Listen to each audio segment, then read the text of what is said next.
Nama budaya. Yang saya hormati Presiden SRE UPN Veteran Yogyakarta, dan yang saya hormati pembicara SRE kelas 2, Mas Reindar Natrial Zebanto. Eh, SRE kelas 2 ini mengusung tema The Basic of Hydro Energy. Jadi nanti mungkin dijelaskan oleh mentor kita dari Mas Reindar tentang bagaimana sih potensi tentang dan pemanfaatan dari hydro energy itu sendiri. Dan setelah itu mungkin kita menjadi tahu bagaimana sih pentingnya tentang pemanfaatan dari hydro energy ini di Indonesia gitu. Mungkin saya selaku project manager meminta maaf apabila selama berlangsungnya acara masih banyak kekurangan. Uh, Mungkin itu saja yang bisa saya sampaikan. Sekian dari saya. Wassalamualaikum warahmatullahi wabarakatuh. Terima kasih Saudara Asyik. Selanjutnya, sebelum kita memasuki acara ini pada hari ini, saya akan membacakan CV dari pembicara kita pada hari ini.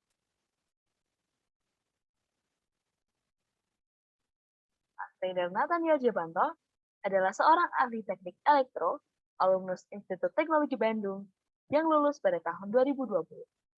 Beliau memiliki banyak sekali pengalaman dan penghargaan yang diraih bidangnya. Beberapa di antaranya, beliau terpilih sebagai peserta se-ASEAN serta perwakilan dari ITB untuk AUN di Kyoto, Jepang. Selain itu, beliau memiliki prestasi dalam bidang akademisi, yaitu menjadi asisten laboratorium rekayasa tegangan tinggi, serta asisten dosen dengan predikat 100% kelulusan mahasiswa yang ada di kelasnya. Tak lupa, beliau juga merupakan Presiden SRI ITB, serta beliau juga aktif pada berbagai kegiatan keorganisasian lain. Baiklah, berikut adalah overview dari pembicara kita.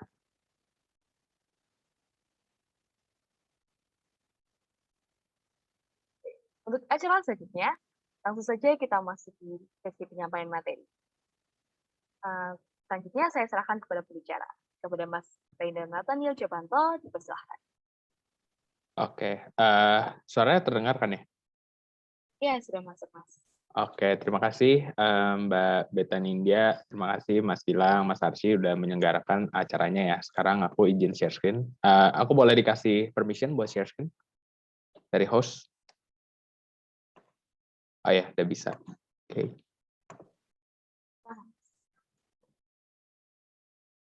Oke, jadi udah terlihatkah screen-nya? Udah ya? Oke, jadi mohon bantuannya kalau tiba-tiba di tengah ada suaraku tiba-tiba menghilang atau ada masalah, langsung dipotong aja nggak masalah ya.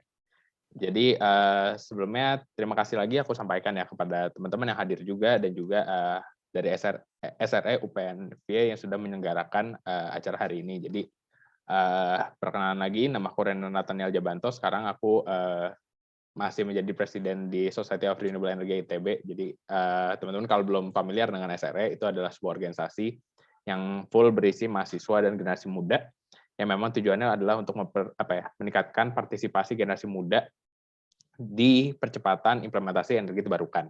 Dan SRE itu memang awalnya muncul di ITB, jadi itu adalah kampus pertama didirikan SRE, tapi semenjak itu sudah mulai berkembang dan sekarang tersebar di 34 kampus termasuk di UPN-FIA, seperti itu.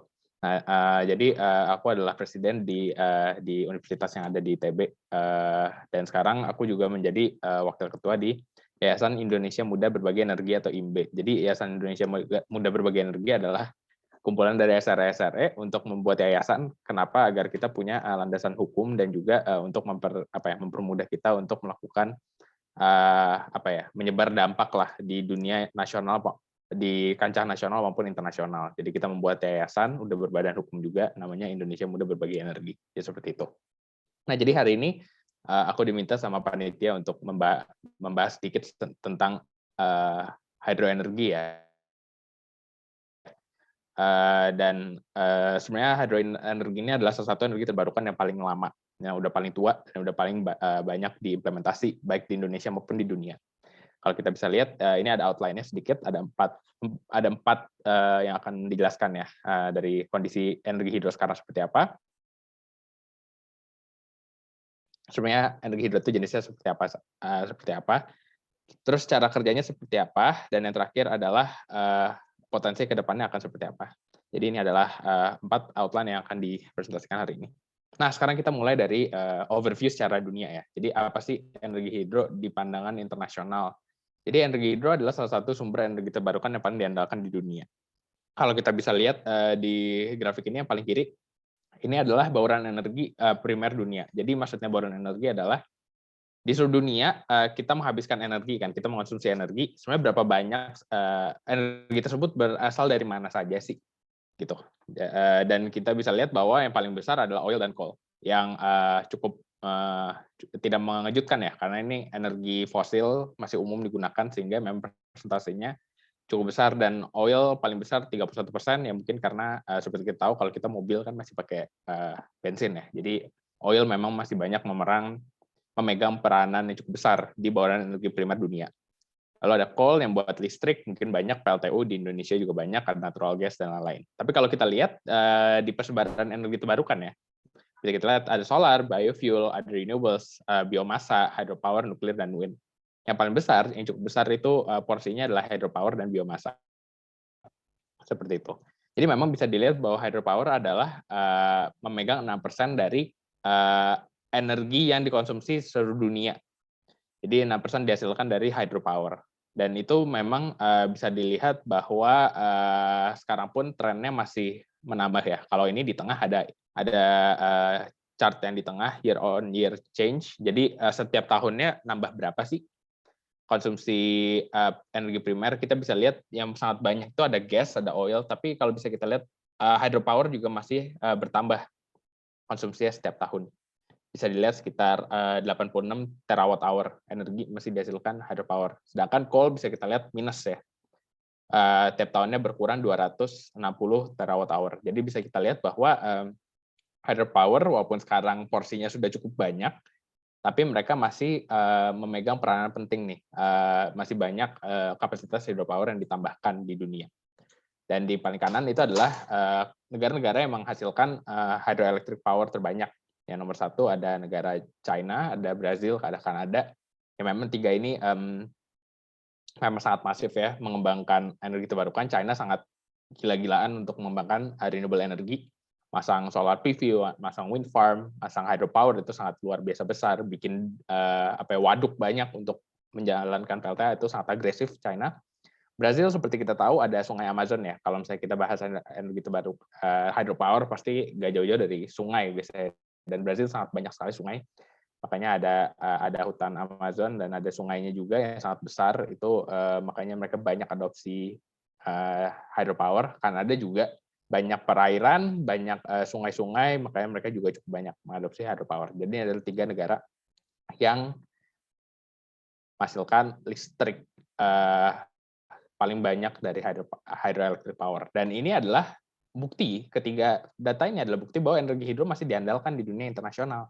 Misalnya kita lihat persenannya tinggi, 6%, lalu tiap tahun bertambah kapasitasnya, dan juga negara-negara ini mengadopsi hydroelectric power dengan sangat masif. Jadi ini adalah bukti bahwa di dunia internasional energi hidro masih sangat dipertimbangkan untuk pemasangan energi terbarukan. Nah, kita lanjut bagaimana kalau di Indonesia. Tadi kita udah bahas tentang negara-negara lain dan pandangannya dari luar dunia internasional ya, tapi bagaimana dengan Indonesia? Dan di Indonesia juga sama dengan negara lain, PLTA masih menjadi pembangkit energi terbarukan utama di Indonesia dengan kapasitas yang jauh lebih besar dari sumber energi terbarukan lain. Ini di sisi di kiri ada data dari Kementerian SDM, bisa dilihat produksi listrik per jenis energi tahun 2018. 56% berdasarkan PLTU batubara. Ya tidak mengejutkan ya, karena kita memang sangat mengandalkan batubara. Jadi ada 56% listrik kita dihasilkan dengan batubara di 2018. Tapi kalau kita lihat di bagian energi terbarukan, yang paling banyak adalah 8% ini adalah PLTA. Kita bisa bandingkan dengan geothermal itu 5%. Lalu dengan yang lain bisa kita lihat apalagi nih, biomasa 4%, bahkan PLTS tuh warna kuning bahkan nggak tertulis ya di sini ya, saking kecil ya. Jadi PLTS masih sangat kecil, PLTB juga warna coklat juga masih sangat kecil. PLTB maksudnya adalah angin, tenaga angin, PLTS adalah surya ya. Karena saking kecilnya, jadi belum bahkan belum masuk ke dalam chart ini. Yang energi terbarukan yang paling besar dipegang adalah PLTA dengan 8%, jauh di atas yang lain. Mungkin yang paling mendekatnya adalah geothermal 5%. Jadi bisa kita lihat bahwa energi terbarukan memang sangat hydroelectric itu memang menjadi backbone lah ya, backbone dari energi terbarukan kita karena mereka memegang kapasitas paling besar. Nah, bisa kita lihat juga di kanan, ini adalah beberapa pembangkit listrik energi terbarukan di Indonesia yang ada ya atau yang sedang dibangun. Jadi yang sekarang sedang ada yang paling besar itu adalah PLTA Cirata. Kapasitasnya 1000 MW. Dan yang sedang dibangun di Kalimantan itu ada namanya PLTA Kayan di Sungai Kayan dan dia masih dalam pembangunan dan kapasitas estimasinya 9.000 MW. Luar biasa besar nih PLTA Kayan. Jadi kita bisa lihat PLTA kapasitasnya ordernya ribuan megawatt. Sedangkan kalau kita lihat yang lain ya, contohnya PLTS Floating Cirata. Jadi nanti di Waduk Cirata selain ada PLTA bakal ada PLTS juga. Dan ini masih dalam pembangunan dan ini diestimasi menjadi solar farm terbesar di ASEAN. Berarti ini bukan emang Indonesia bikinnya kecil ya, tapi ini memang udah menjadi solar farm terbesar di ASEAN. Terbesar di ASEAN pun kapasitas estimasinya hanya 145 megawatt. Jauh lebih kecil daripada PLTA Cirata yang sekarang udah ada dan udah beroperasi dari berapa tahun yang lalu, dia itu 1000 megawatt dan ini hanya sekitar 15% ya dari PLTA Cirata. Apalagi dibandingkan dengan PLTA Kayan yang 9.000 megawatt. Begitu juga PLTB Sidrap yang ada di Sulawesi, kapasitasnya hanya 70 megawatt. Padahal itu sudah luar biasa sulit untuk dibangun. Bisa kita lihat berarti ordernya ya teman-teman. Kalau bahas PLTA, ordernya besar-besar ribuan megawatt. Kalau kita bahas renewable energy lain paling ordernya ratusan puluhan megawatt gitu untuk di Indonesia sekarang. Jadi bisa kita lihat bahwa memang energi terbarukan masih sangat didominasi oleh energi hidro. Nah, mungkin teman-teman bertanya sekarang, kenapa sih energi hidro sekarang menjadi primadona ya kalau bahas energi terbarukan di Indonesia maupun dunia? Sebenarnya ada dua alasan utama mengapa PLTA menjadi pilihan utama sumber energi terbarukan. Yaitu yang pertama harganya murah dan proses pembuatannya yang tidak rumit. Di sebelah kiri adalah chart ya atau grafik tentang harga energi terbarukan. Bisa kita lihat ini sumbernya dari Airlina, dia membandingkan beberapa harga yang ada di harga energi terbarukan. Ada biomass, geothermal, hydro, PV, wind, itu semua dibandingkan. Dan bisa kita lihat hydro itu harganya rata-rata hanya 0,05 USD per kWh. Jadi 0,05 USD per kWh, berarti kalau misalnya kita konversi ke rupiah ya, kalau kita kali 14.000 berarti berapa? Hanya Rp700 per kWh. Cukup murah. Kalau misalnya geothermal juga cukup murah, bisa dilihat ini rata-rata 0,07 ya, tapi masih di atas sedikit. Sekarang kita bandingkan dengan solar fotovoltaik, di 2017 harganya 0,1. 2 kali lipat dari harga hydropower. Untuk offshore wind itu 0,14, hampir 3 kali lipat. Untuk onshore wind 0,06, beda sedikit. Jadi bedanya onshore wind dan offshore wind itu turbinnya ditaruh di laut. Jadi di laut lepas ditaruh. Kalau onshore wind itu ditaruh di darat gitu. Jadi itu perbedaannya. Tapi bisa dilihat dari perbandingan beberapa jenis energi terbarukan yang paling murah adalah hydro. Seperti itu. Dan coba itu adalah harga yang alasan yang pertama itu harga, alasan yang kedua adalah proses pembuatan yang tidak rumit. Mengapa bisa dikatakan tidak rumit? Kalau misalnya kita bandingkan dengan geothermal ya. Kalau geothermal bisa kita lihat kan kita harus mendapatkan sumber panas. Sedangkan sumber panas itu biasanya harus di-drilling dulu, harus melakukan pengeboran untuk mencapai kedalaman tertentu untuk mengekstrak panasnya. Seperti itu. Dan itu harus melakukan proses drilling. Dan itu teknologi cukup rumit ya untuk drilling. Dan yang lebih mengkhawatirkan adalah kalau kita setelah drilling belum tentu akhirnya itu bisa dipakai untuk geothermal. Banyak kejadian di mana Indonesia sudah mengeluarkan biaya untuk survei, udah pengosongan jalan untuk melakukan drilling, itu kan harganya tidak murah. Tapi setelah selesai beli drilling, itu akhirnya nggak bisa dipakai.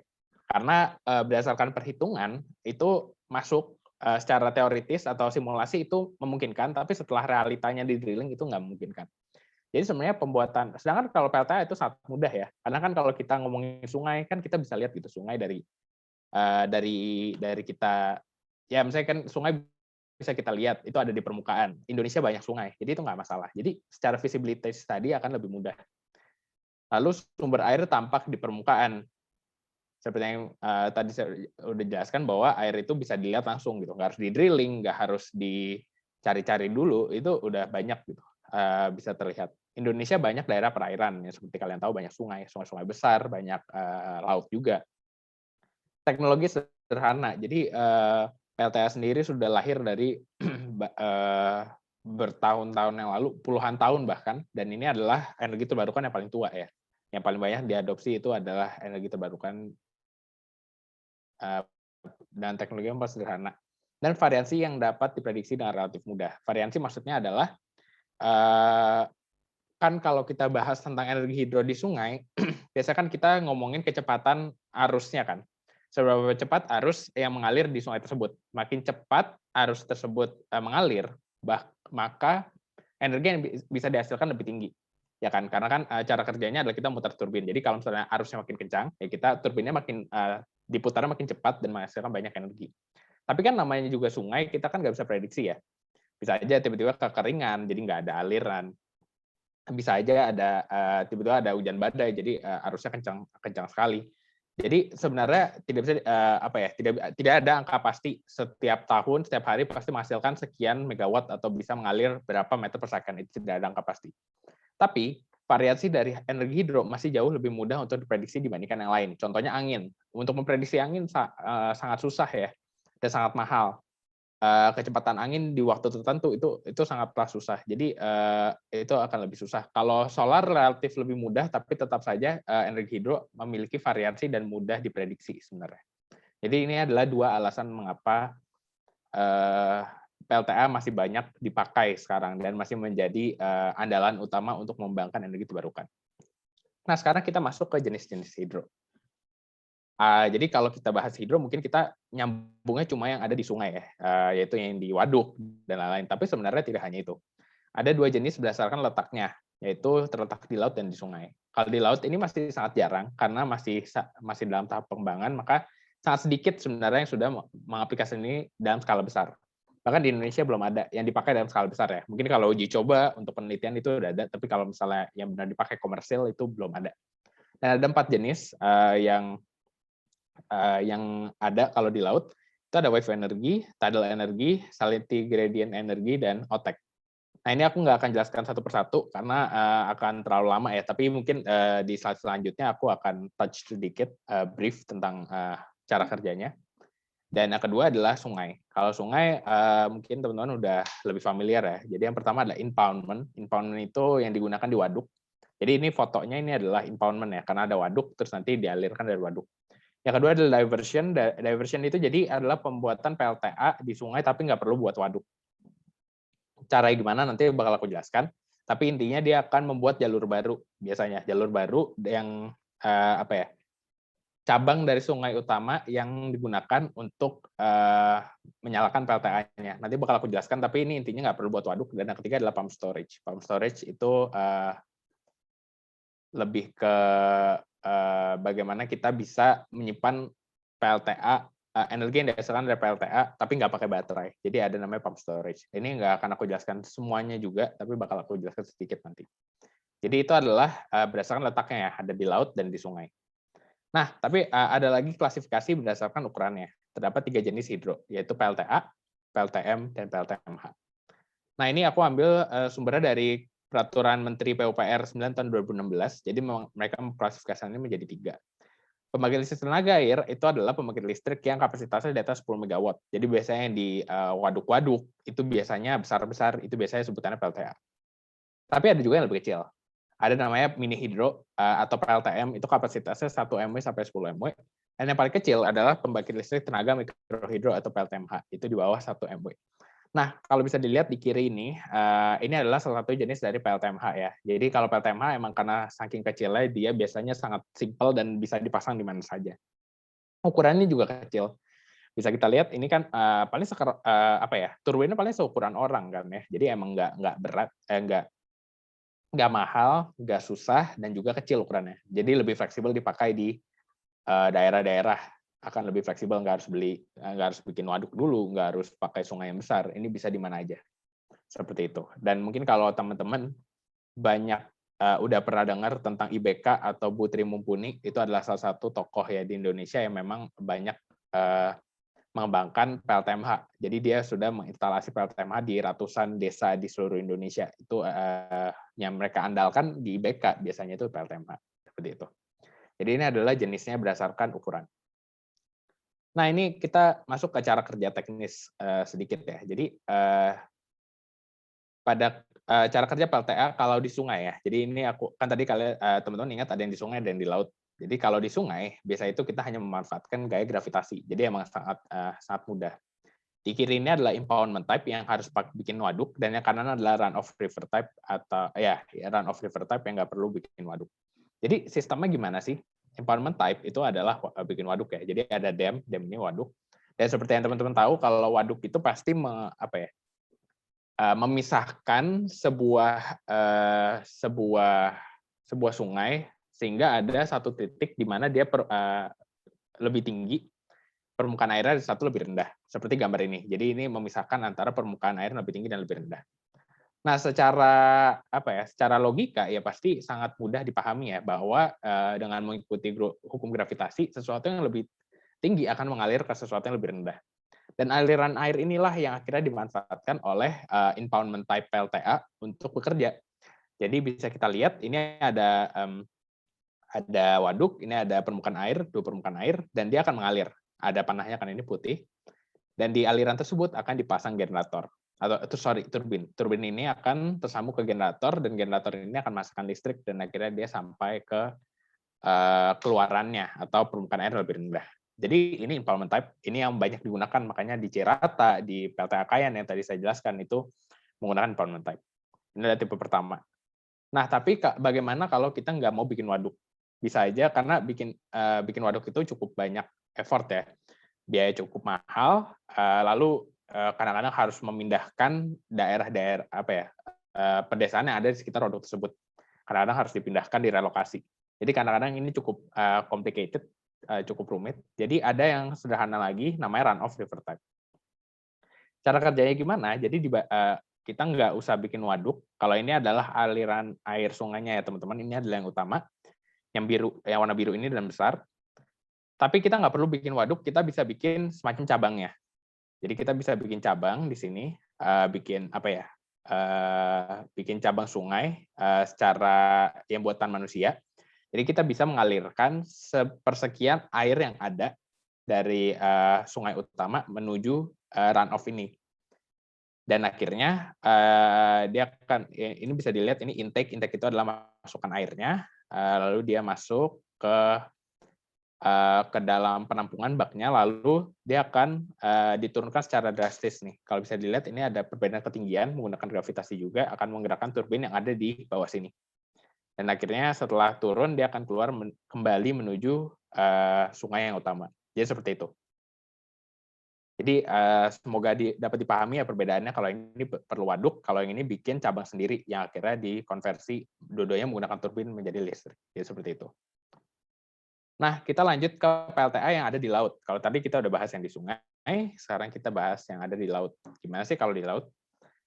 Tadi kalau masih ingat ada 4 jenis ya yang aku tulis di slide sebelumnya, ada otek, ada tidal, ada wave, dan ada salinity gradient. Tapi aku coba sebut yang sekarang paling banyak digunakan dan juga yang paling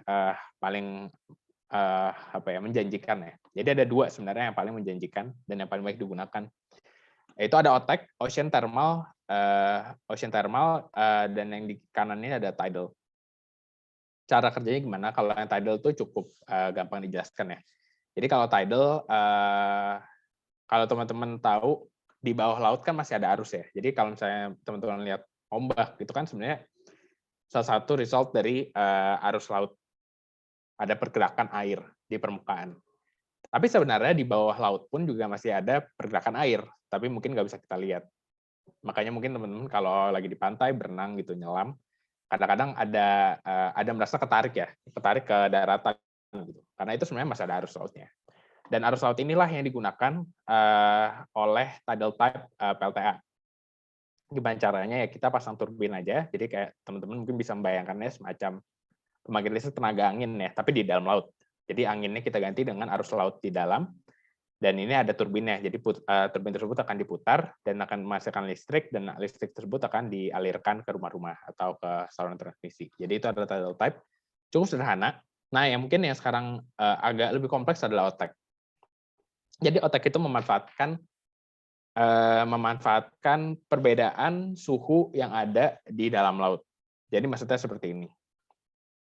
Jadi teman-teman mungkin menyadari kalau di laut kan dalam ya, ada yang mungkin hanya 5 meter di bawah permukaan laut, yang teman-teman mungkin nyelam paling itu 2 meter, 3 meter. Itu paling hanya sedalam itu ya. Dan ada juga yang bisa dalam sekali, bisa sampai 50 meter, bisa sampai puluhan meter. Jadi sebenarnya kan laut itu dalam. Dan kalau teman-teman perhatikan, suhu yang ada di permukaan laut itu pasti lebih panas dibanding yang di dalam. Mengapa? Ya karena lebih dekat permukaan itu lebih kena matahari. Matahari memanaskan air, maka suhu dari air di permukaan akan lebih panas dibandingkan yang ada di dalam yang sangat di dalam ya, karena di dalam makin nggak kena matahari maka makin dingin suhunya. Inilah yang dimanfaatkan oleh OTEC sebenarnya. Jadi bisa kita lihat di gambar ini ya, ada warm water intake ya sekitar 25 derajat Celcius atau suhu ruangan. Ini yang ada di permukaan. Dan ada kedua adalah cold water intake yang 5 derajat Celcius yang sangat dalam seperti itu. Nah, kalau teman-teman mungkin belajar apa ya? Mungkin mekanika fluida ya, mungkin ya kalau anak mesin itu mungkin belajar gitu. McFlu atau seperti apa, biasanya paham nih mestinya. Jadi di dalam ini itu akan ada liquid atau mungkin ada gas yang akan bergerak untuk menyalakan turbin. Mereka berputarnya gimana? Karena kita ada heat exchanger. Jadi heat exchanger ini adalah gimana ya? Jelasinnya dengan mudah. Jadi seperti inilah. Jadi misalnya ada fluid di dalam ini. Teman-teman bayangkan di dalam ini ada air ya. Di dalam ini ada air. Dan di dalam pipa ini ada air, di luarnya ini ada air yang dingin, cold water intake. Secara otomatis pasti air yang ada di dalam pipa utama ini, karena terkena air dingin yang ada di luarnya, pasti akan menjadi dingin juga kan. Ya, semoga teman-teman kebayang ya. Jadi karena ada fluid yang dingin di luar, fluid yang di dalam ikutan dingin, seperti itu. Dan ini juga berlaku dengan yang di sini teman-teman.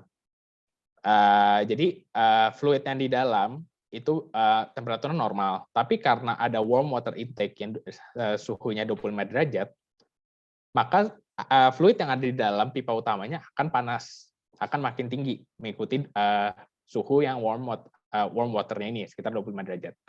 Nah sekarang fluid yang ada di dalam pipa utama akan mengalami perbedaan temperatur karena satu itu kira-kira 25 derajat, yang satu kira-kira 5 derajat. Dan mungkin kalau teman-teman tahu suhu yang lebih panas akan cenderung naik ke atas, sedangkan yang dingin akan cenderung turun ke bawah. Maka dari itu akan terjadi sirkulasi di pipa utama ini, seperti itu.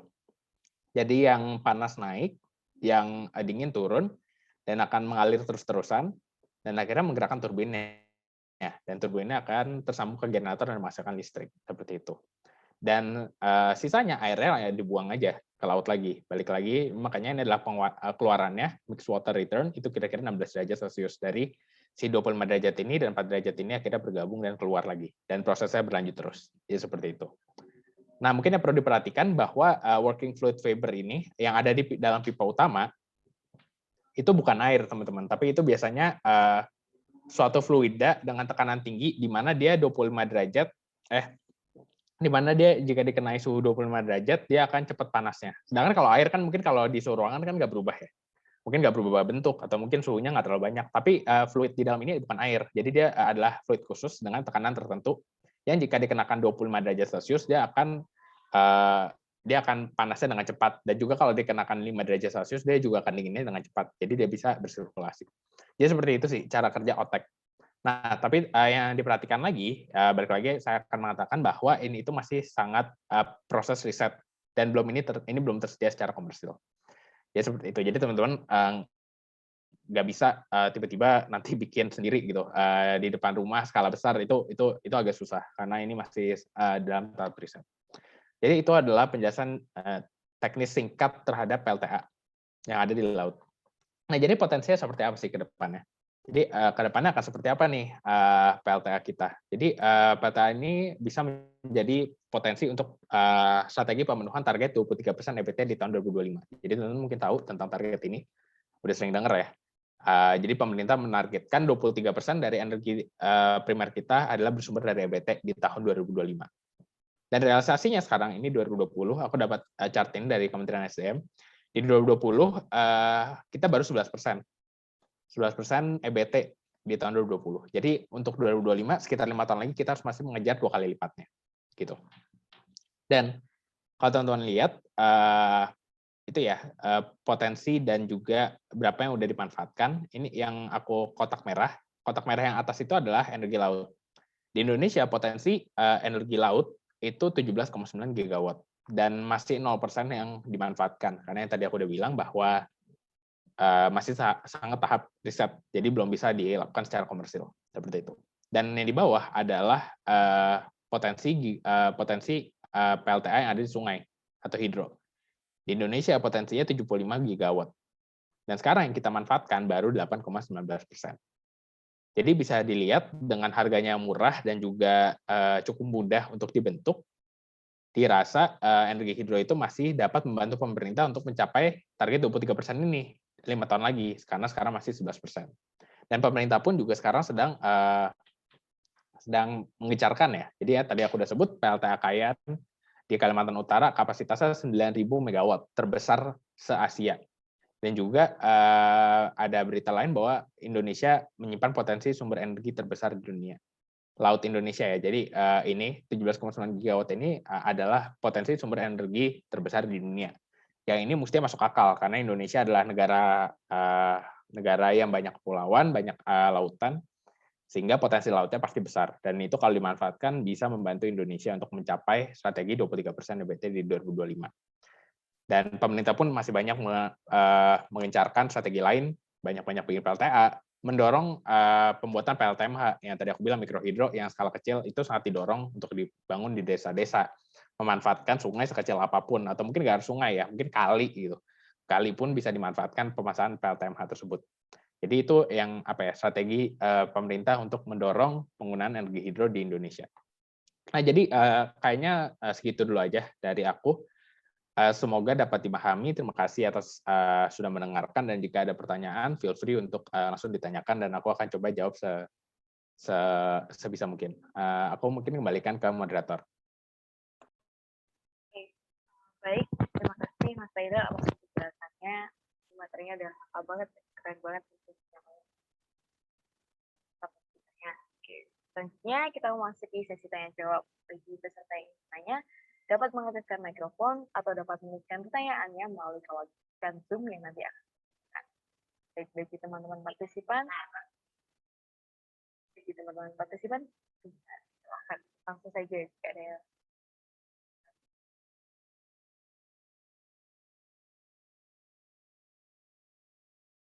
Mungkin sambil menunggu teman-teman partisipan lainnya bertanya, mungkin dimulai dari ada. Silakan dari Toha. Baik, terima kasih moderator atas kesempatannya. Sebelumnya perkenalkan nama saya Toha Syuhada, Kak. Tadi terima kasih banget, Kak. Paparannya sudah cukup jelas dan menarik sekali gitu. Saya mau bertanya, Kak. Tadi kan pakai ada yang pakai waduk ya, dam. Nah, itu kita pakai generator sama ada turbinnya di dalam, di airnya itu. Nah, itu bisa nggak sih Kak ada potensi dari mesinnya itu bisa ngeluarin kayak mencemari, dia kayak punya zat terus bisa mencemari airnya sungainya itu sendiri Kak. Apakah ada potensi seperti itu Kak? Kasih Kak. Oke. Ini aku langsung jawab aja atau gimana dari moderator? Boleh aku dijawab.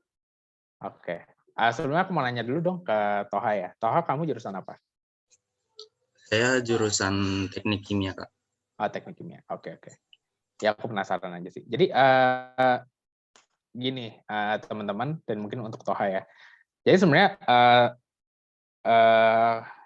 turbin itu sebenarnya apa ya? Hanya seonggok metal gitu. Sebenarnya turbin dan generator itu hanyalah sebuah metal, sebuah besi yang berbentuk sedemikian rupa agar bisa berputar gitu. Jadi ya mungkin menjawabnya bisa dibayangkan dengan ya bisa misalnya aku punya metal nih, aku punya besi gitu, terus aku celupin ke air 10 tahun gitu. Kira-kira itu bisa mencemari atau enggak? Ya jawabannya enggak menurut aku ya. Mungkin ada polutannya, tapi skalanya sangat kecil sekali. Jadi tidak berpengaruh banyak lah. Kenapa ya? Karena seperti itu, turbin itu hanyalah sebuah besi yang dibentuk sedemikian rupa. Jadi jika dicelupkan ke air, itu seharusnya nggak ada polutannya. Jika ada pun masih skalanya sangat kecil dan menurut aku nggak akan berpengaruh banyak terhadap si ekosistem sungai tersebut. Jadi semoga itu menjawab sih. Makasih, Kak. Oke.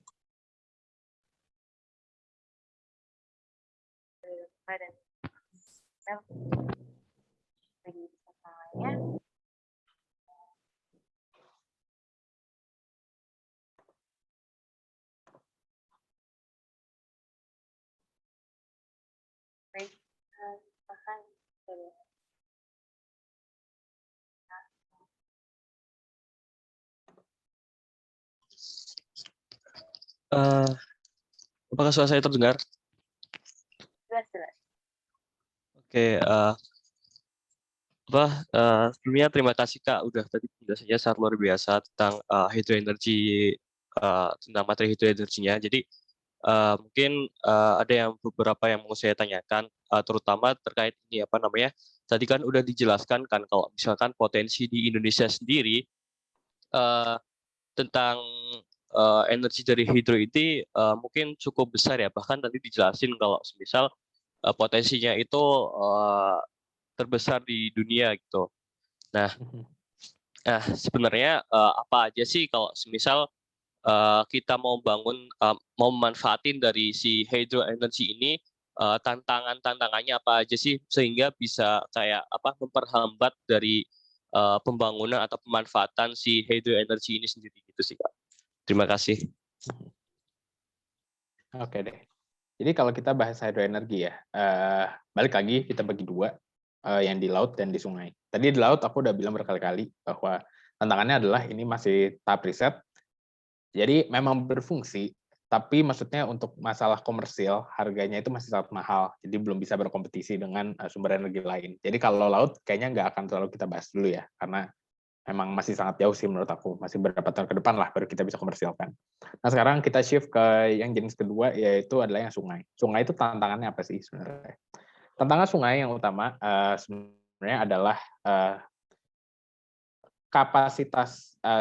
pembuatan dam itu sebenarnya nggak mudah sebenarnya. Kenapa? Karena dari aspek teknis emang nggak susah sih bikin dam, karena kita udah banyak kan. Tapi yang bermasalah itu sebenarnya aspek sosialnya. Karena untuk pembuatan dam, maka kita harus merelokasi daerah-daerah daerah-daerah pemukiman yang ada di sekitar kita, di sekitar dam tersebut. Itu harus dipindahkan. Dan ya mungkin bayangkan aja kalau kita misalnya udah di desa seumur hidup, tiba-tiba pemerintah datang suruh kita pindah untuk bikin dam. Kan kita nggak mau kan ya, banyak penolakan yang terjadi, dan itu adalah realitanya, banyak penolakan yang terjadi karena ketika mau bikin dam, yang nggak mau aja orang-orang pindah gitu untuk pembuatan dam tersebut. Nah mungkin teman-teman mikir, oh ya udah kalau gitu kita bikin aja damnya di daerah yang nggak ada pemukiman misalnya. Itu mungkin teman-teman mikir kayak gitu. Permasalahannya kalau kita cari dam yang nggak dekat pemukiman, ada dua masalah. Yang pertama biasanya itu terpencil ya di dalam hutan mungkin. Dan itu berarti nggak ada akses jalan, nggak ada akses listrik. Jadi pembuatannya akan susah karena kita harus motong jalannya dulu, kita harus pasang listriknya dulu, dan lain-lain itu pasti akan ribet. Dan yang kedua adalah pasti akan jauh dari kalau kita udah berhasil buat dam dan bikin PLTA di sana, pasti akan jauh dari pemukiman karena kita ada di pedalaman kan. Untuk membuat itu makanya balik lagi kita harus bikin transmisi lagi yang sangat jauh, kita harus bikin gardu induk lagi. Sedangkan kalau misalnya kita bikin PLTA yang dekat pemukiman, ya mungkin kita paling hanya bikin transmisi let's say 10 km gitu. Sedangkan kalau kita di pedalaman kita harus bikin 100 km. Itu pasti bertambah lagi kan biayanya. Jadi itu adalah tantangannya sebenarnya. Gimana kita bisa membalance, menyamakan jarak mana agar nggak terlalu jauh dan nggak terlalu terpencil, tapi tidak merelokasi orang-orang yang tinggal di sekitarnya. Dan itu sebenarnya cukup susah sebenarnya. Itu tantangan yang cukup sulit. Itu satu. Yang kedua dari sisi teknis sebenarnya untuk membuat PLTA minimal batasnya itu secara umum itu kita butuh kecepatan airnya itu 3 meter per second, kecepatan airnya minimal. Dan nggak semua sungai dan nggak semua lokasi sungai tersebut itu memenuhi kriteria tersebut. Itu tambahan lagi permasalahannya. Jadi balik lagi ke tadi, misalnya kita udah kan sungai panjang ya, nggak semuanya 3 meter per second, pasti ada variansinya. Dan misalnya, wah ada yang pas nih, ada yang enak gitu. Tapi ternyata dekat pemukiman, nggak bisa kita bikin, atau di pedalaman nggak bisa kita bikin. Jadi itu tambah susah lagi kan. Dan itu juga menjadi tantangan tersendiri pembuatan sungainya.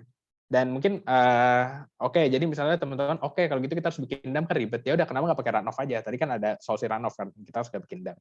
Runoff itu sebenarnya akan lebih mahal dan juga tidak akan se-efektif dari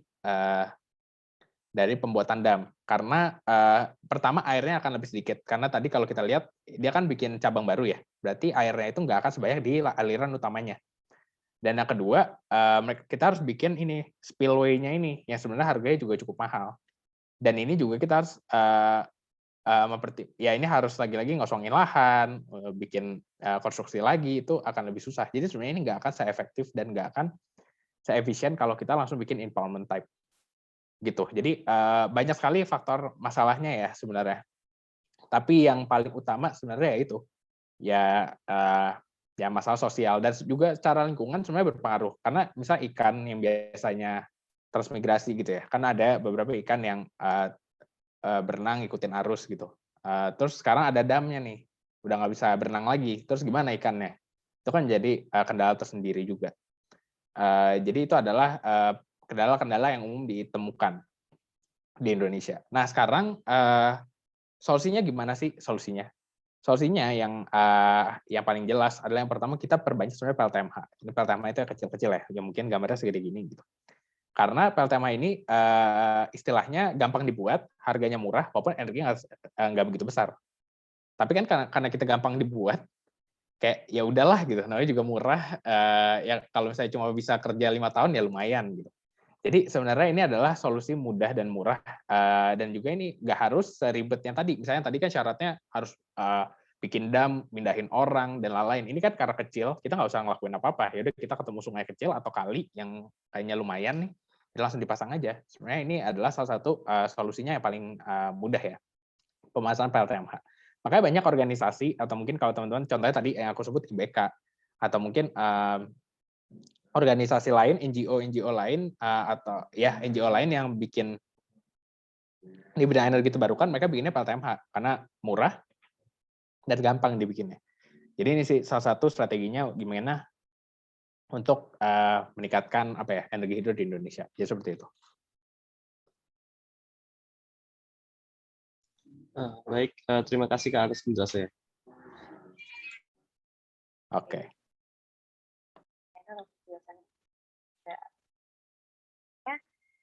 Kemudian sudah ada juga pertanyaan langsung. Ada pertanyaan dari saudara Raffi Aditya Gasani. Raffi ini suara saya sudah jelas belum ya? Oke, saya ulangi ya.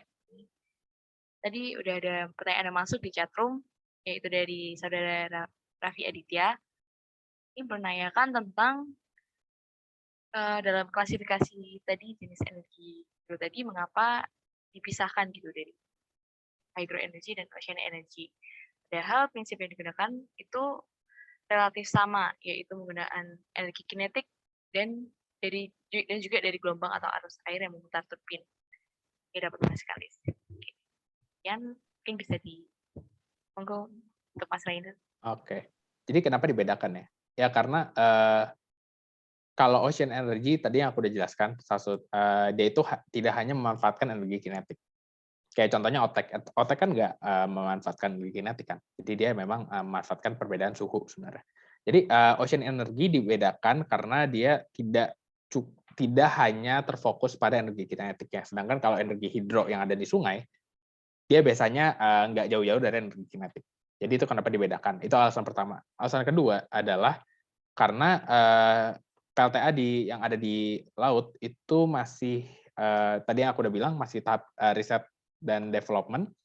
Jadi rasanya tidak adil kalau digabungkan dengan PLTA yang ada di sungai. Kenapa nggak adil? Karena itu bisa, datanya bisa misleading. Jadi misalnya kita bisa bilang kalau, kalau misalnya kita udah memanfaatkan 17%, misalnya kalau aku kasih lihat grafiknya tadi ya, misalnya ini, kita udah memanfaatkan 8,19% dari potensi hidro. Kalau digabungkan, terkesan bahwa kita udah memanfaatkan laut. Padahal realitanya kita belum memanfaatkan laut sama sekali. Jadi nggak adil kalau digabung. Jadi lebih baik kita pisah, karena bisa lebih kelihatan jelas di mana kita sebenarnya dari 8,19% ini pembagiannya masih mana yang sebenarnya sungai, mana yang laut. Jadi itu alasan yang kedua. Gitu sih sebenarnya. Ya, jadi dua alasan itu ya. Yang pertama karena kita kalau laut itu banyak sekali, nggak hanya dari kinetik, dia ada otak, dan kalau nanti kalian baca-baca tentang salient gradient itu juga nggak memanfaatkan energi kinetik. Dan yang kedua adalah nggak adil karena pemanfaatan dari energi laut ini masih 0%. Jadi kalau digabung takutnya misleading datanya. Kayak gitu sih.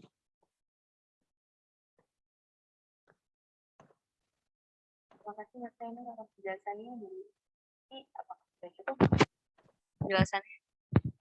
Ya, terima kasih atas jawabannya Mas Rainer. Oke.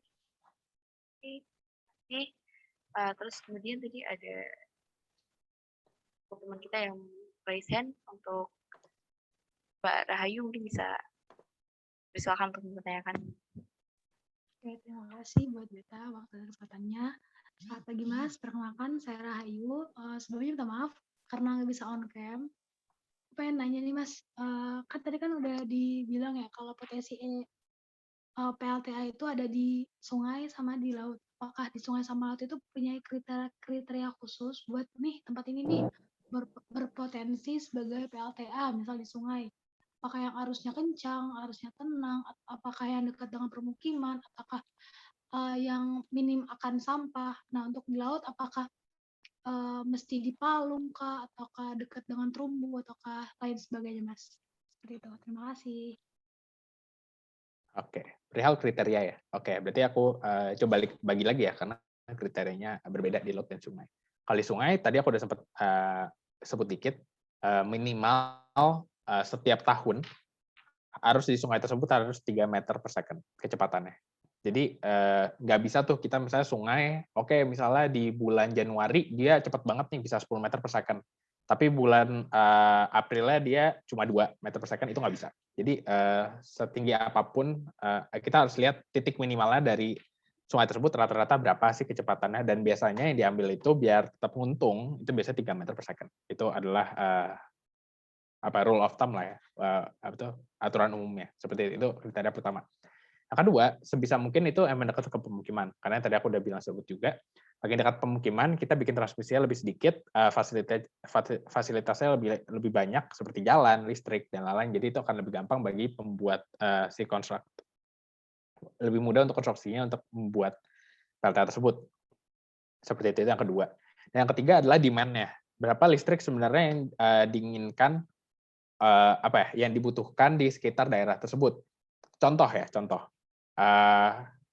kita ketemu potensi PLTA yang bagus banget di Papua Barat misalnya, di Sungai X. Tapi di sekitar sana permintaan listriknya cuma 1 megawatt misalnya, 1 megawatt hour misalnya. Sedangkan kalau kita bikin pembangkit listrik tenaga air ini dengan potensi sebaik mungkin, itu bisa nyampe 10 megawatt hour gitu misalnya. Kan jadi pertanyaannya adalah, kalau misalnya demand-nya cuma 1 megawatt hour, sedangkan kita bikin kapasitas 10 mega, nanti kelebihan listriknya mau kemana gitu. Oke, mungkin teman-teman bisa jawab, ya udah kita kirim aja ke kota lain gitu. Ya kota lain butuh transmisinya sepanjang apa gitu. Bisa minjem atau mungkin demand-nya di Papua tapi ternyata tingginya di Jawa. Ya kan nggak bisa gitu. Kita mau gimana gitu ngirim listriknya kan. Jadi itu adalah pertimbangan umumnya. Terus balik lagi pertimbangan sosial yang tadi di sekitar sana ada masyarakat yang tinggal di sana. Yang kedua, daerah tersebut itu dekat lokasi keagamaan atau enggak. Kan kadang-kadang ada kebudayaan yang bisa menganggap itu adalah sungai apa ya? Sungai yang keramat gitu misalnya. Ya kalau misalnya tiba-tiba kita bikin PLTA, emang masyarakat mau menerima gitu. Atau mungkin itu terletak di dalam hutan lindung. Banyak nih kejadiannya ini di banyak renewable energy ya. Jadi ada yang berpotensi banget tapi terletak di dalam hutan lindung yang nggak boleh dibangun. Itu gimana? Apakah kita mau, oke nggak apa-apa kita bikin di dalam hutan lindung tersebut, tapi kan berarti kita merusak hutan lindung itu kan. Dalam satu sisi, walaupun tujuannya baik.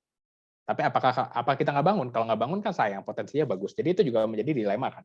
Kita bangun atau enggak. Jadi itu juga menjadi syarat-syaratnya. Jadi itu biasanya syarat-syarat umumnya itu sih, teknis itu kecepatan 3 meter per second, terus juga dekat dengan demand listrik. Secara sosial itu nggak terletak di dalam hutan lindung atau daerah-daerah yang terlindungi atau kepercayaan masyarakat. Dan secara lingkungan ya itu sih misalnya kalau misalnya sosial itu berarti nggak dekat di masyarakat dan nggak termasuk dalam keagamaan gitu atau ritual. Dan yang ketiga secara lingkungan itu nggak di dalam hutan lindung. Biasanya itu sih parameter utamanya dalam pembuatan PLTA syarat-syaratnya. Nah sekarang bahas yang laut ya. Yang laut ini aku nggak bisa jawab saking banyaknya syaratnya. Kenapa? Karena yang tadi aku udah jelasin ada 4 jenis ya.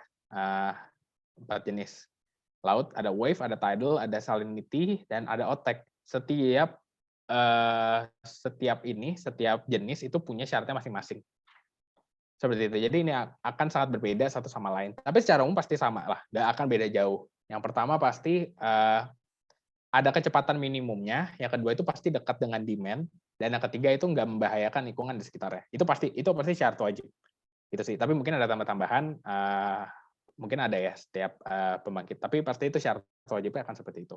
Gitu sih. Ya sama lah kalau di laut ya, misalnya ada yang berpotensi bagus, tapi 200 km dilepas pantai Jawa misalnya, itu kan jauh banget ya. Kita harus bikin berarti kabelnya dari tempat tersebut ke Jawa sepanjang 200 km. Itu kan mahal. Belum lagi kalau kedalamannya dalam banget. Kayak mungkin kalau teman-teman dengar yang itu ya KRI 402 lagi hits kan, itu lagi banyak juga lagi banyak dibahas. Itu mereka turun sampai 700 meter. Di 700 meter itu nggak gampang untuk ngangkat mereka, untuk mencarinya pun nggak gampang gitu. Dan ini juga nggak beda jauh dengan teknologi pembangkit listrik tenaga air yang ada di laut. Kalau kedalamannya jauh, nanti kita punya alatnya nggak untuk masang sedalam itu? Kita bisa nggak cari? Bahkan kita bisa survei nggak? Kita bahkan nggak tahu. Untuk mencari kapal 700 meter aja kita nggak sanggup. Apakah kita bisa mensurvei teknologi kita sekarang untuk survei potensi laut yang ada di sana? Itu kita juga belum bisa jawab. Jadi seperti itu sih syarat-syarat umumnya. Oke, baik. Terima kasih Mas Rainer. Ini bagaimana? Apakah sudah jelas? Oke, baik. Terima kasih. Aku boleh boleh tanya satu lagi nggak? Masih ada waktu. Oke. Jadi kan tadi udah dibilang ya Mas, kalau misalnya untuk di sungai itu arusnya harus 3 meter per sekon. Nah, kalau misalnya sungainya lagi kemarau atau emang arusnya lagi kencang, itu gimana ya Mas? Terus kalau misalnya lagi kemarau kan misal airnya surut ya Mas, apakah alat atau tenaga yang untuk menunjang PLTA sendiri bakal tetap bekerja atau gimana ya Mas? Kan menimbang biaya juga ya Mas? Kayak gitu. Oke deh. Jadi tadi yang kayak aku udah sempat bilang, sebisa mungkin ya, idealnya kita harus mencari arusnya itu 3 meter per second dalam sepanjang tahun. Jadi walaupun kemarau, walaupun musim hujan, itu minimal 3 meter per second. Itu idealnya. Dan apa yang terjadi kalau lebih dari 3 meter per second? Itu nggak apa-apa. Itu nggak apa-apa banget malah. Karena makin kencang, itu produksi energinya lebih tinggi. Walaupun ini bergantung pada jenis turbin ya. Ini terlalu dalam sih, tapi pokoknya ada beberapa jenis turbin yang berbeda. Ada turbin yang lebih cocok dipakai pada kecepatan segini apa segini. Ada turbin yang cocok untuk misalnya saya 3-10, ada 10-15, itu beda-beda jenis turbin. Tapi selama kecepatannya di atas 3 meter per second dan masih masuk dari range kerja turbin tersebut, itu sebenarnya nggak apa-apa, malah bagus. Jadi seperti itu. Dan apa yang terjadi kalau misalnya kemarau, terus akhirnya nggak ada air ya. Nah itu makanya ini adalah menjadi resiko energi terbarukan sebenarnya. Dan ini juga berlaku pada yang lain ya, pada energi lain seperti surya, angin dan lain-lain. Ada yang namanya intermitensi. Kalau nanti teman-teman belajar lagi tentang renewable energy, ada yang namanya intermitensi. Intermitensi definisinya adalah teman-teman nggak bisa memprediksi, tapi nggak bisa menentukan secara pasti output energi dari pembangkit energi terbarukan pada waktu tertentu. Jadi maksudnya gimana? Jadi maksudnya kita punya PLTA air nih di Cirata misalnya. Terus teman-teman bilang, oke, bulan depan pasti produksi energinya 3.000 megawatt hour misalnya. Itu nggak mungkin terjadi. Kenapa? Karena nggak bisa diprediksi. Teman-teman bisa memprediksi, tapi nggak bisa menentukan dengan pasti. Karena gimana? Karena misalnya, oke, aku prediksi kecepatan airnya itu 4 meter per second, tapi realitanya 3,5. Kan kita nggak tahu kan? Kan kita prediksi dengan model, dengan data yang ada, tapi kan realitanya pasti berbeda. Jadi kita nggak bisa memprediksi nih. Kita bisa memprediksi, tapi nggak bisa menentukan dengan pasti. Dan jadi apa yang bisa kita lakukan? Ya pasti kalau kering banget, itu makanya itu biasanya akan kita bangun PLTA. Karena itu benar banget, karena kalau kering nggak bisa ngalihin listrik, akhirnya rugi. Dan makanya biasanya sungai-sungai seperti itu tidak akan dipakai biasanya. Seperti itu. Nah, tapi jika itu terjadi, ya nggak bisa menghasilkan listrik dan kita pasti rugi. Seperti itu sih. Dan makanya yang perlu dilakukan ketika feasibility study di awal sebelum kita bangun, kita itu udah pasti harus memperkirakan. Ini kira-kira minimal kecepatannya itu berapa, akankah ada skenario di mana sungai ini kering. Seperti itu pasti udah dibahas di awal sih sebenarnya. Dan itu makanya menjadi resiko dari energi terbarukan karena intermittency tersebut. Gitu sih. Ini juga berlaku ya. Ini di semua energi terbarukan sama kayak solar gitu, surya.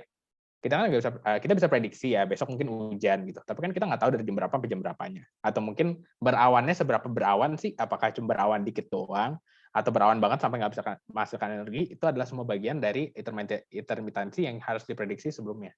Gitu sih sebenarnya.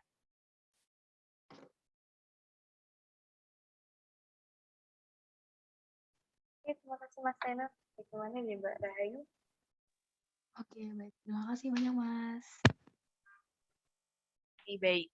Jadi tadi pertanyaan dari Mbak Rahayu sendiri adalah pertanyaan terakhir untuk sesi tanya jawab pada kali ini. Terima kasih kepada seluruh peserta dan juga kepada Mas Rainer atas diskusinya yang keren banget nih. Sayang sekali karena keterbatasan waktu, sesi tanya jawabnya cukup sampai sekian dulu ya. Karena kita juga masih ada kegiatan lainnya yang tak kalah menarik. Baik, selanjutnya adalah kuis. Sesi kuis ini akan diadakan melalui platform Quizizz. Untuk teknis lebih lanjut mengenai sesi kuis kali ini akan dijelaskan oleh panitia. Kepada Saudara Umi, dipersilahkan.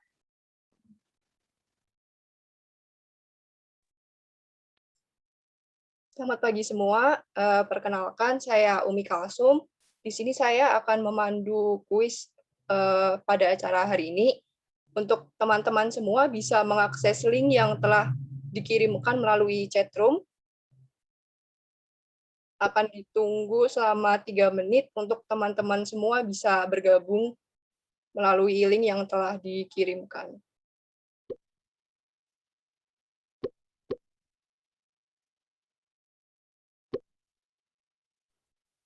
Bagi peserta yang memiliki skor di 2 teratas, nanti akan mendapatkan reward dari panitia dan akan dihubungi lagi dengan panitia untuk selanjutnya.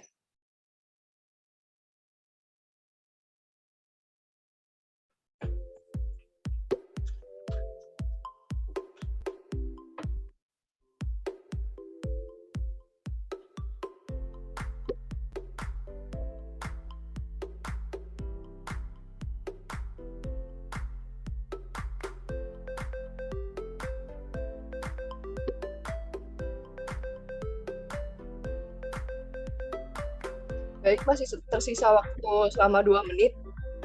Bagi para peserta bisa dipersilahkan untuk segera memasuki room platform Quizizz.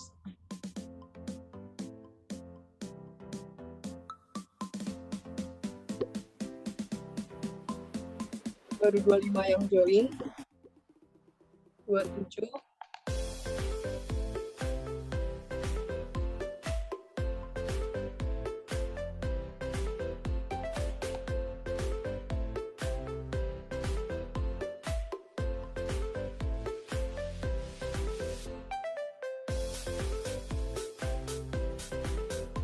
Akan kami tunggu sampai 10.42. baru 27 yang join.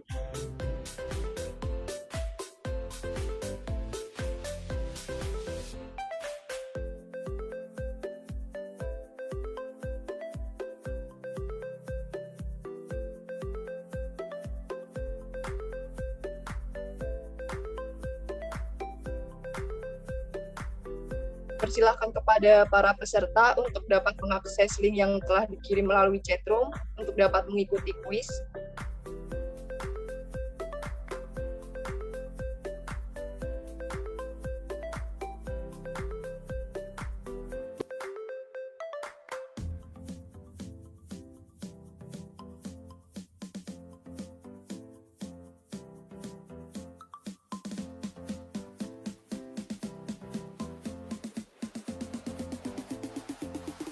Oke, baru 28 yang join.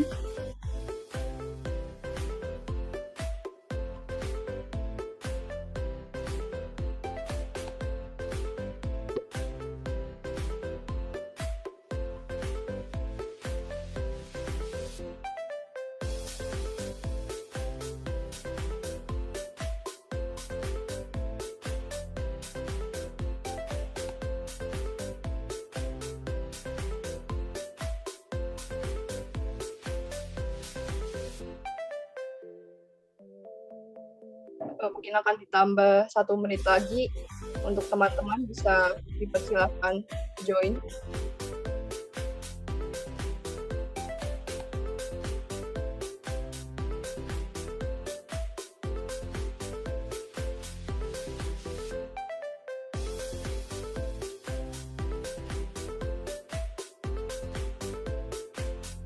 Bagi para peserta nanti yang mendapatkan poin paling tertinggi 2 teratas akan mendapatkan reward dari panitia. Oleh karena itu jangan sia-siakan kesempatan, siapa tahu nanti bisa jadi pemenang.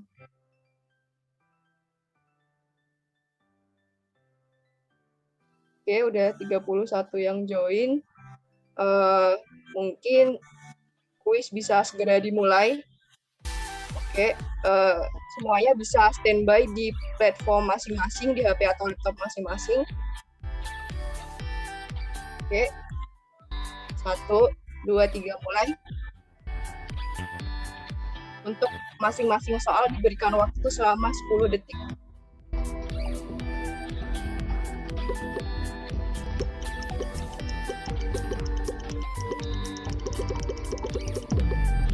Oke, waktu habis.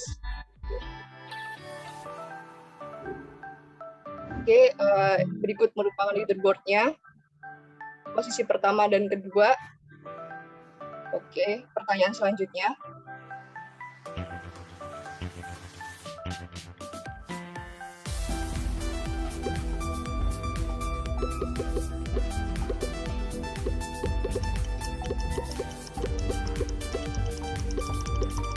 Oke, waktu habis.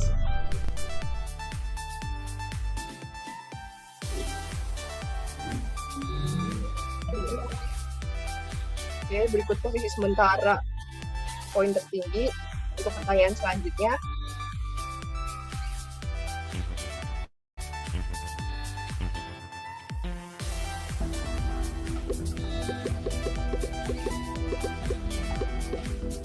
Lima, 4, 3, 2, 1, waktu habis.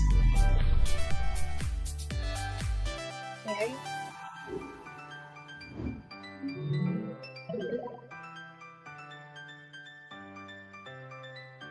Ini untuk pertanyaan selanjutnya. Di sini terdapat 10 pertanyaan ya, teman-teman.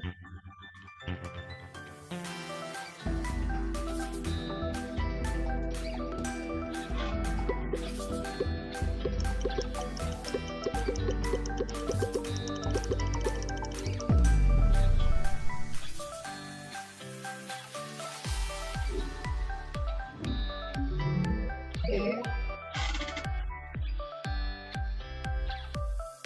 Selanjutnya,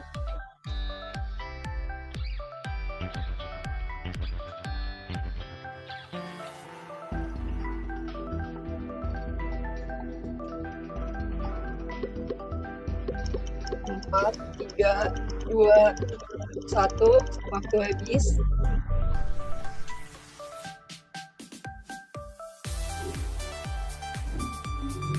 Oke, posisi pertama Aaron Ola dan Gilang Farel kedua. Untuk selanjutnya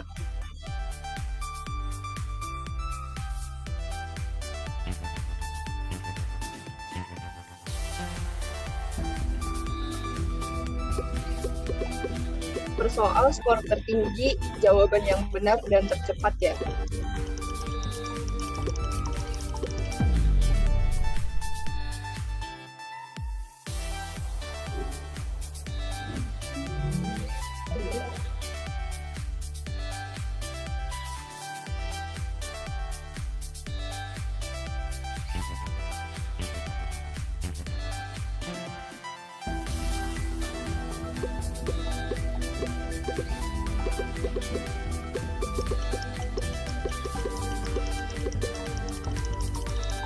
Oke.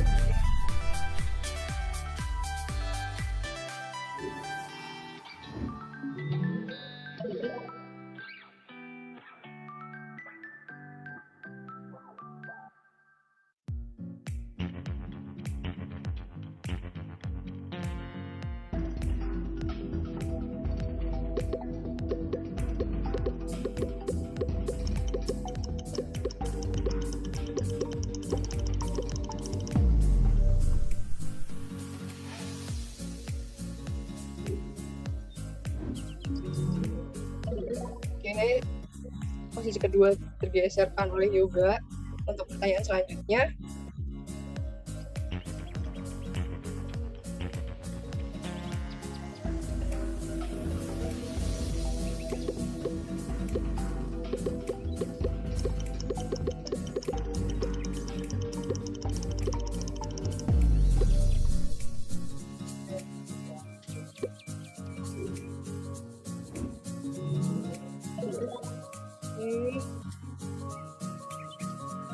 berikutnya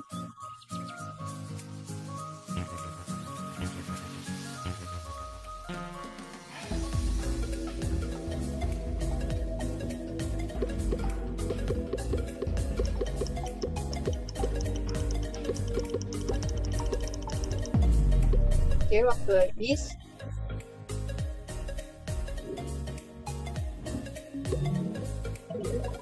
Oke, posisi pertama Yoga, yang kedua Raffi. Lanjut. Nah, sudah pertanyaan terakhir dan berikut hasilnya. Ya.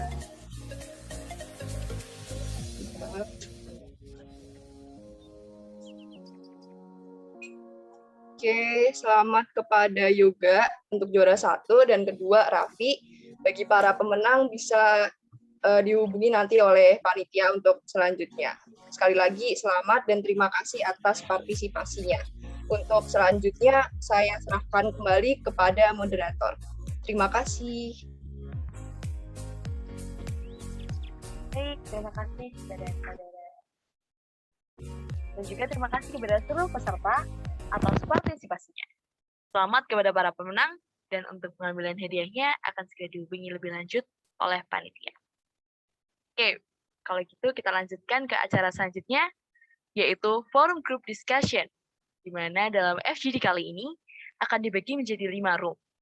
Setiap peserta akan diundang ke masing-masing room oleh panitia. Dan sesi FGD kali ini terdiri dari diskusi grup selama 10 menit, presentasi selama 10 menit, dan penyampaian feedback dari Mas Rainer selama 10 menit. Manfaatkan waktu diskusi dengan maksimal agar hasil presentasinya juga maksimal ya. Bagi seluruh peserta, selamat berdiskusi.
benar.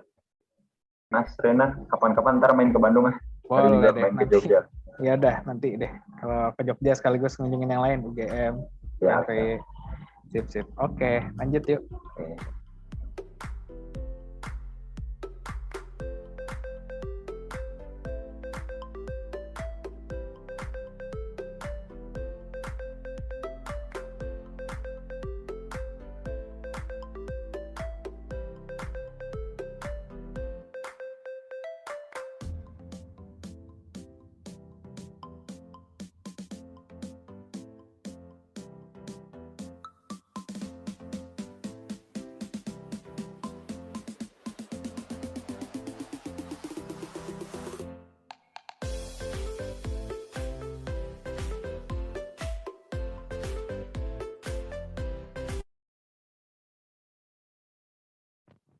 Oke, baik. Selamat datang kembali bagi seluruh peserta.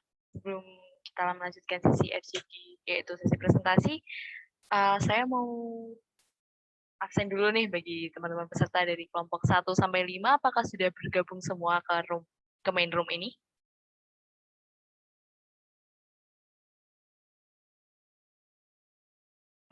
Sudah, Kak. Oke, kalau gitu kita langsung aja lanjut ke sesi berikutnya, yaitu sesi presentasi. Nah, untuk giliran pertamanya ini kita open volunteer dulu ya untuk seluruh kelompok. Apakah ada yang mengajukan kelompoknya untuk mempresentasikan hasil diskusinya sebagai yang pertama? Kelompok 4 boleh deh, Kak. Oke, silahkan kelompok 4. Sebelumnya perkenalkan. Nah, ini. Sebelumnya perkenalkan, nama aku Alfredo. Tadi juga ada Raffi, ada Syuhada, dan teman-teman lainnya yang udah memberikan ini nih diskusi mengenai case yang diberikan oleh panitia. Nah, berikut beberapa poin yang dapat kami sampaikan di diskusi tadi, di mana dari saya sendiri itu, saya itu kenapa si hydropower ini nggak bisa berkembang secara langsung, secara cepat, karena itu ada masalah di government-nya. Jadi antara government sama si pihak perusahaan yang menyelenggarakan hydropower itu ada kayak kurang kontribusinya, di mana si government ini kan udah memberikan kepercayaan nih, udah memberikan kayak sebuah kata yes untuk melaksanakan program yang mereka ajukan mengenai hydropower. Nah, tapi di perusahaannya ini tidak tidak menjalankan sesuai undang-undang yang diberlakukan oleh pemerintah. Jadi ada kayak nggak sinkronisasi antara perusahaan sama government-nya. Ketika ditinjau oleh government ke lapangan, perusahaan ini tidak merancangkan mengenai hydropower itu sesuai proposal yang mereka ajukan ke pemerintah, seperti itu. Bisa dilanjutkan oleh Raffi. Terima kasih. Mungkin saya izin menambahkan ya yang tadi telah disampaikan Bang Alfredo tadi. Jadi dari FGD tadi ada 4 poin yang mungkin bisa saya sampaikan tentang faktor-faktor yang mempengaruhi energi hidrotermal. Poin pertama itu adalah faktor kondisi dari sumber di sini, maksudnya seperti fluidanya seperti itu, baik itu di sungai maupun di laut atau air seperti itu yang menjadi wilayah pengembangan. Nah, maksudnya itu gimana sih? Kalau menurut saya pribadi itu mungkin beberapa itu kan ada potensialnya. Nah, tapi menurut saya itu kita itu dalam mencari potensialnya itu bagaimana kita belum tahu gitu. Seperti misalnya nih dari source-nya ini misalnya kita mau mengembangkan suatu PLTA gitu. Kita kan belum tahu nih kira-kira berapa debit airnya sehingga potensialnya itu berapa energi yang dapat dihasilkan seperti itu. Mungkin seperti itulah cara singkatnya gitu. Kemudian itu pengembangan waduk cukup mahal ya seperti yang tadi Bang Renner sampaikan. Kalau di di sungai maupun di kali seperti itu kan beberapa pengembangan itu ada menggunakan waduk ya sebagai kontrol untuk mengubah energi hidro tadi menjadi energi listrik ya. Yang ketiga itu minimnya profesional di bidang hidro. Nah, ini mungkin menurut saya yang paling concern ya, minimnya profesional di bidang hidro dibandingkan dengan EBT lainnya seperti solar PV maupun geothermal gitu ya. Profesionalnya lebih banyak dibandingkan di energi hidro. Yang keempat itu teknologi untuk pembangunan PLTA-nya itu sendiri masih dalam proses pengembangan dan belum secanggih energi yang lainnya gitu menurut saya. Mungkin itu sih, mungkin bisa dilanjutkan oleh Bang Toha. Oke, aku akan melanjutin di sini. Aku bahas 2 poin dari segi keekonominya dulu. Ternyata setelah aku baca di artikel, bank-bank itu masih kurang percaya gitu meminjamkan modalnya untuk para pengembang, karena menurut bank prospek dari PLTA ini tidak cukup bagus dan mungkin untungnya pas-pasan gitu, nggak terlalu gede. Jadi bank-bank masih ragu-ragu gitu buat meminjamkan modalnya kepada pengembang. Nah, solusinya mungkin bisa kayak kita ningkatin sosialisasinya, terus juga gimana caranya biar supaya PLTA ini kita nggak bisa pungkiri emang ujung-ujungnya kan kita harus menghasilkan keuntungan yang sebesar-besarnya gitu kan. Jadi bisa supaya pengembang ini sedemikian rupa biar supaya berpotensi tinggi gitu. Terus juga bisa kita pakai sosialisasi ke perusahaan korporat atau juga industri yang mungkin di dekat daerah perairan sungai gitu, buat corporate social responsibility-nya mereka gitu, CPR-nya mereka. CPR mereka buat bikin yaitu hydroenergy dam-dam di sekitaran sungai itu. Nah, yang kedua poinnya adalah ternyata masih banyak pengembang yang curang gitu, atau mereka udah didapat izin dari pemerintah daerah setempat, cuman mereka masih nggak ngejalanin itu gitu, masih udah dapat izin tapi nggak dilanjutin. Masih banyak pengembang yang curang. Seperti itu sih dari aku. Terima kasih. Bisa dilanjutkan.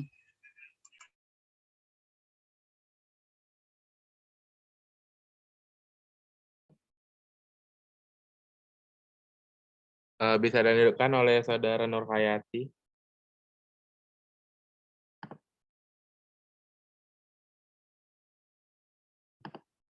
Halo Kak Nur.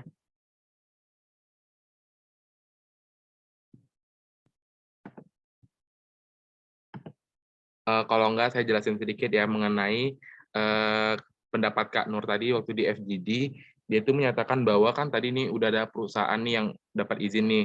Nah, mereka tuh harus mengikuti protokol undang-undang yang diberikan oleh si pemerintah. Jadi ada SDM nomor 4 tahun 2000, di mana peraturan ini sudah diperbarui dari peraturan sebelumnya pada tahun 2017. Nah, jadi si perusahaan ini tidak semena-mena lagi kayak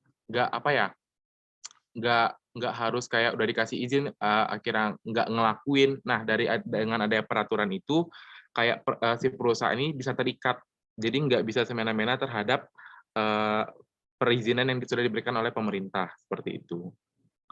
Mungkin cukup sekian dari kelompok 4. Mungkin dari Abang ada tanggapan atau gimana? Terima kasih sebelumnya. Oke, terima kasih kelompok 4 atas presentasi hasil diskusinya yang lengkap banget.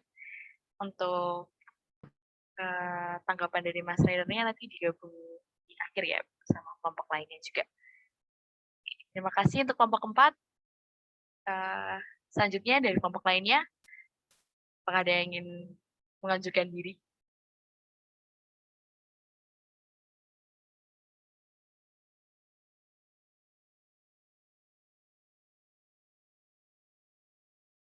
Atau mungkin saya langsung tunjuk aja kali ini kelompoknya.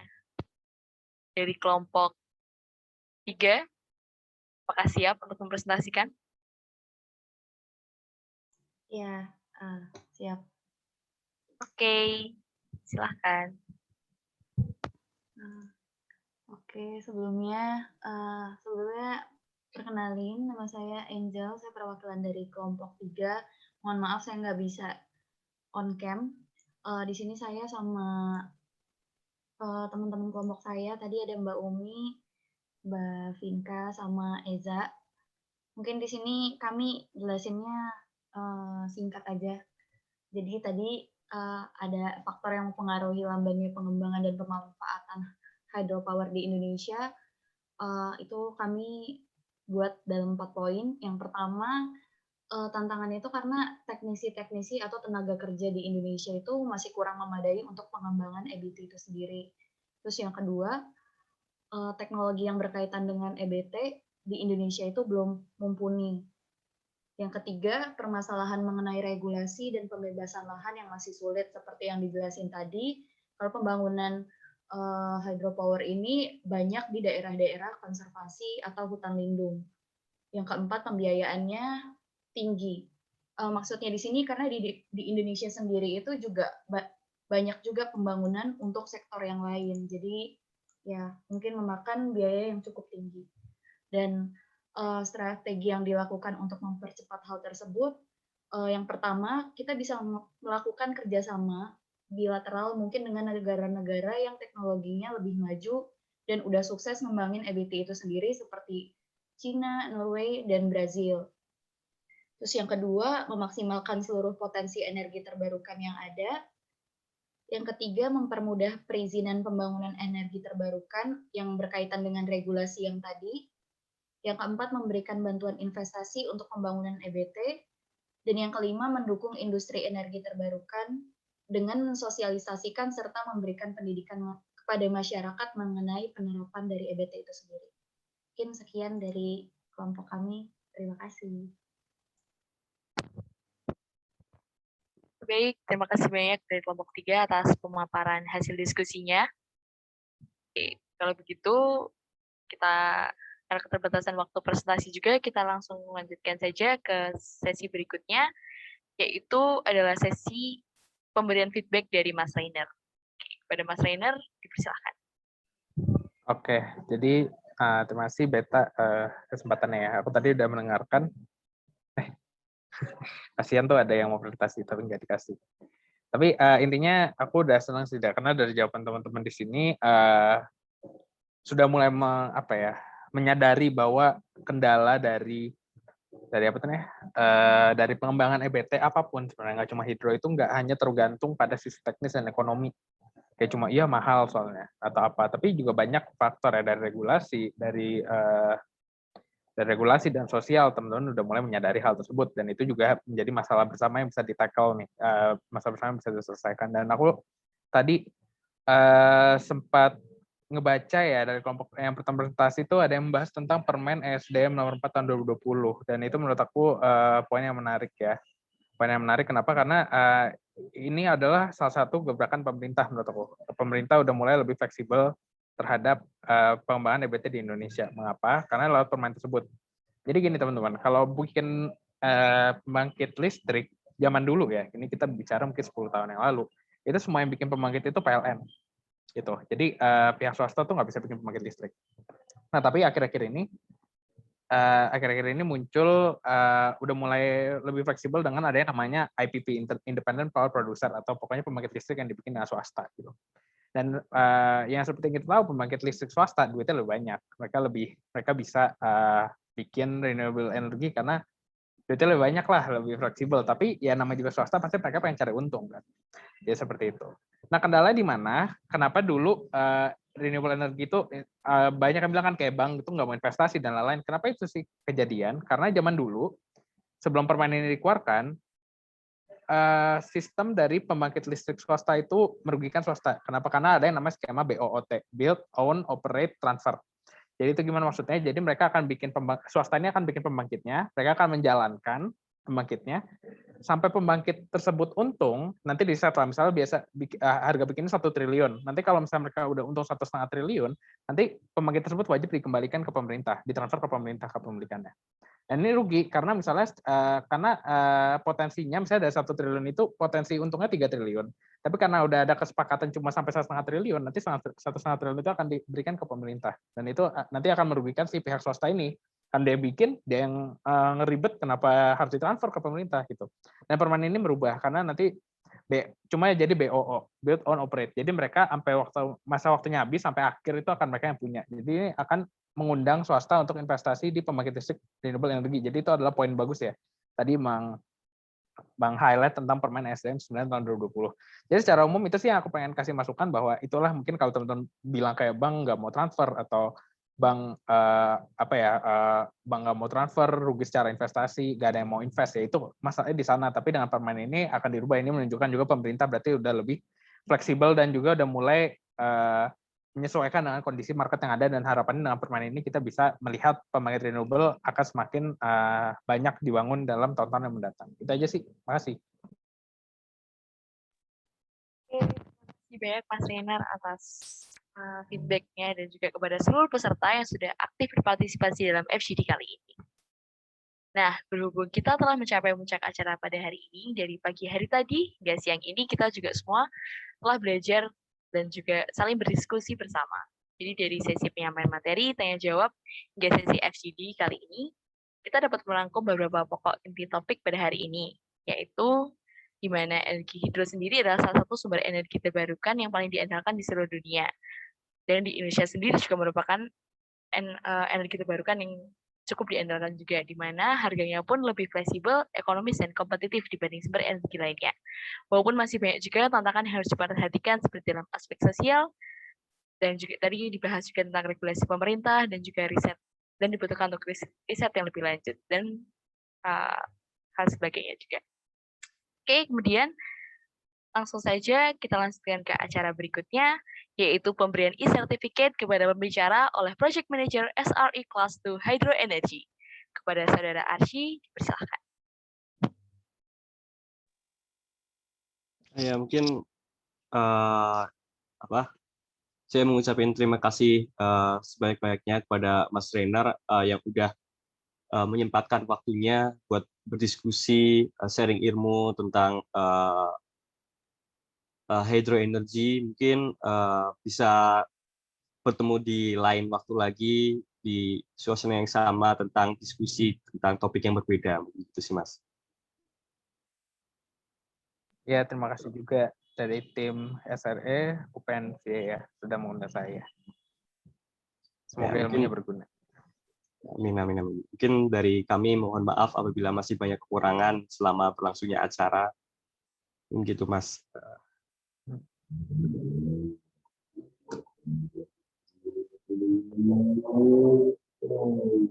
Oke, baik. Terima kasih Saudara Arsy.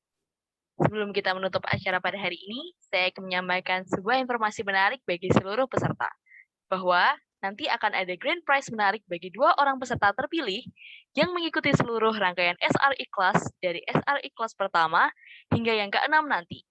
Jadi, jangan lupa untuk mengikuti seluruh rangkaian SRE Class Series ya. Jangan sampai ketinggalan infonya. Nah, biar nggak ketinggalan informasi menarik dari SRE Class UPN Veteran Jogja, teman-teman bisa follow akun-akun sosial media kami. Baik, teman-teman, nggak terasa kita telah sampai di penghujung acara. Sekali lagi, kami ucapkan terima kasih kepada seluruh peserta yang keren-keren banget, dan juga Mas Reiner sebagai pembicara yang tak kalah luar biasanya. Akhir kata, saya mewakili seluruh panitia, mengucapkan terima kasih sekali lagi, dan memohon maaf apabila terdapat perkataan saya yang kurang berkenan dalam memandu acara hari ini. Dan jika masih terdapat kekurangan dalam pelaksanaan acara ini. Stay safe dan tetap di rumah aja. Saya Betanindia Prananingrum, pamit undur diri. Sampai jumpa di acara SRE UPN Veteran Yogyakarta selanjutnya. Wassalamualaikum warahmatullahi wabarakatuh. Waalaikumsalam warahmatullahi wabarakatuh. Waalaikumsalam. Makasih panitia. Terima kasih panitia semuanya. Terima kasih panitia. Ditunggu ya acara kelas selanjutnya. Terima kasih moderator Mbak Beta. Terima kasih PM Arsy.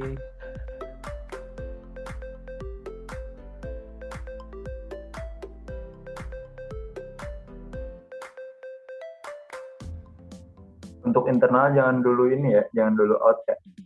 Kita ada evaluasi bentar sama ada ngobrol dikit. Izin live ya panitia. Oke. Oke.